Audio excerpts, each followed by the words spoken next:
So I don't know if this is common knowledge within the people who play this video game, but I recently learned that the main characters in this game, their resonance, their main power is decided by their personality. And I just find stuff like that kind of interesting. It's kind of like personality tests or horoscopes. Like, even if you don't believe in all that, it's still kind of fun to mess around with. So today I wanted to explain the main theme of each character's resonance, and in the comments you guys can say which one reminds you of yourself, or which one's your favorite one, or combination of the two. Doesn't really matter. But yeah, let's break down the theme of every element in Wuthering Waves. Fusion, the passionate.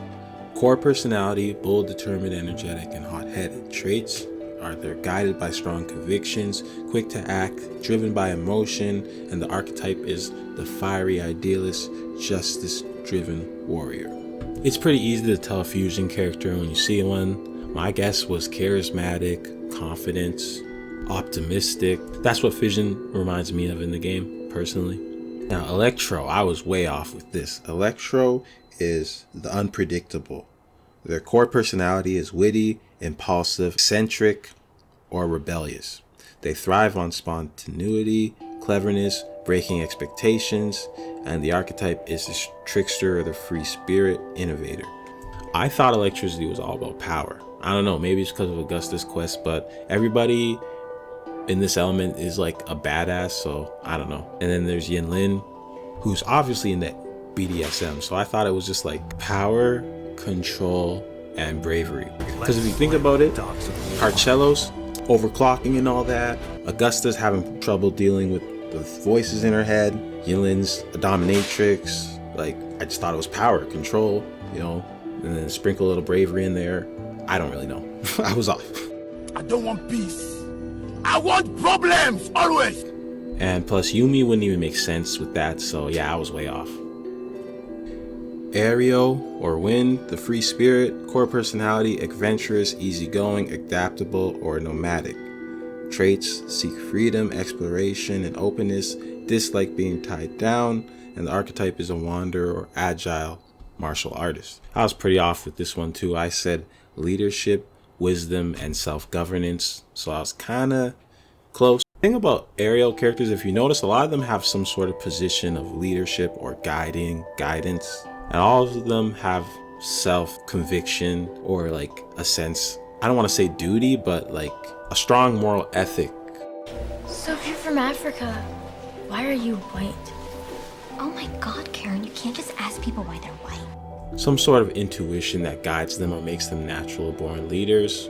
But I guess they're leaders of their own selves, not other people, which is what I got wrong. But I'm looking too far into this. Let's go to the next one. Glacio, the disciplined. Core personality, calm, logical, restrained, or emotionally distant.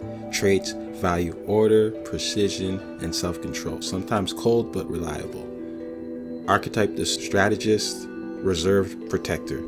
Honestly, Glacio was the hardest one for me to even figure out. You got characters like Sanwa and Baiji, and you're like, oh, that makes sense. And then there's like Carlotta, who acts like completely different, I think. So my traits were stoicism, so I kind of got that right, perfection, and elegance. I don't even know if that's like, it didn't even make sense to me, but that's all I could think, because Carlotta's always just like stunting on everybody. I don't know, I had no clue. Spectro, the enlightened. Core personality, compassionate, wise, uplifting, or devout. Traits, serve as moral compasses, healers, or guides, inspire others towards clarity. Archetype, the mentor, nurturing guardian.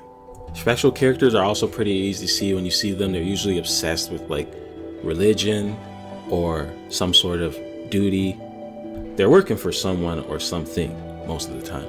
So the traits I had were duty, dogma, religion. It's always serving some greater purpose. They usually have some rigid laws or rules to live by, and there's usually some sort of higher power or authority tied to their lives. At least that's what I thought. My faith in the Lord is absolute. I fell from an aircraft with nothing, and still he saved me. Let's see if the devil does the same for you. Havoc, dark, the tormented. Core personality, intense, conflicted, self-destructed, or burdened. Traits, prone to obsession, vengeance, or being consumed by their own powers, emotions. Archetype, the tragic anti-hero / unstable genius. Now, I didn't know much about Havoc characters, but I knew they were messed up. I just view them as edgy goth girls. My favorite. I'm just joking. But jokes aside, I didn't want to view Havoc characters in like a negative light, but when you break them down, it's kind of hard not to. Like, the 3 traits I had for them were manipulation, deception, and subconscious, which is kind of a weird one, but I'll explain. Like, Havoc characters tend to not be upfront with who they are. There's always some deeper personality or side of them you don't notice. There's a depth to most Havoc characters, not found in other characters. And then there's Camellia, who's super hard. But seriously, they don't tell the full story up front. And it's like the deeper side of their personality is usually like hidden from the world. That's why I say like subconscious. I was missing the right words, but yeah, that pretty much sums it up. Conflicted, burdened, tormented. Yeah, so they got the short end of the stick, these edgy goth girls. It's sad. Can't help but feel bad for some of them, but it's just how it is. I chose my path, you chose the way of the hero.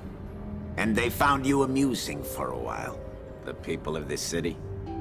But the one thing they love more than a hero is to see a hero fail, fall, die trying. In spite of everything you've done for them, eventually they will hate you. Why bother? But yeah, jokes aside, that was it. What is your favorite element, and which element do you think you are? My favorite is fusion. Honestly, I'm so far away from that personality type, even though I enjoy it in the game. And let's be real, if people were like that IRL, they probably aren't playing this game, they're probably touching grass. But I find fusion characters fun because it's just like they light up the whole room.